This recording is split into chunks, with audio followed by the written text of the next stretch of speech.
ठीक हो गया, सही हो गया। अब आप मुझे ये बताएं कि ये जो हमजा शहबाज साहब बने हैं, कौन? हमजा शहबाज, हाँ जी, वजीर आला पंजाब जो बने हैं, जी। आपको लगता है जितने भी चैलेंजेस हैं इनका सामना कर लेंगे, तैयार हाँ हैं?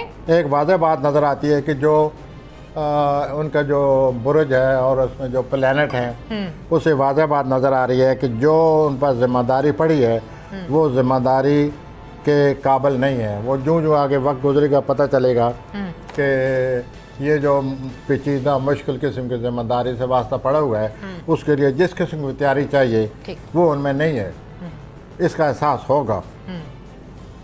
तो वो फिर यानी कि वजारत आला उनसे जा सकती है? वो जो भी है, जो मामलात हैं वो नज़र आ रहे हैं कि ये जो उनके पास जिम्मेदारी आई है इसके निभाने के लिए इनको बहुत ज़्यादा ट्रेन होना चाहिए। उसके लिए वो तैयारी अपने तौर पर कर रहे हैं। ठीक। किसी को लीडर बनाया हुआ है, किसी को रहनुमा बनाया हुआ है, वो सीख रहे हैं। मैं प्लैनेट की बात कर रहा हूँ। ठीक हो गया। तो वो अगर तो वो जल्दी सीख गए और इस तरह अमल कर सके, लेकिन टेंशन है।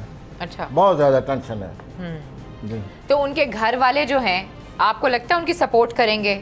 यानी कि उनकी जो कज़न है मरियम नवाज साहिबा, वो करेंगी उनको? जी, वो बाद में चल कर एक बाद में एक मसला बनेगा फैमिली का। अच्छा, लेकिन फ़िलहाल नहीं। लेकिन बनेगा फ़िलहाल जो है चल रहा है, लेकिन बाद में ये मसला आएगा जिसका आप इशारा कर रही हैं। ठीक हो या जिसके बारे में आप बात कर रही हैं, ये आगे चलकर फैमिली में ये हो रहा है। ठीक हो गया। सब्सक्राइब करें और बेल दबाएं ताकि कोई खबर रह न जाए।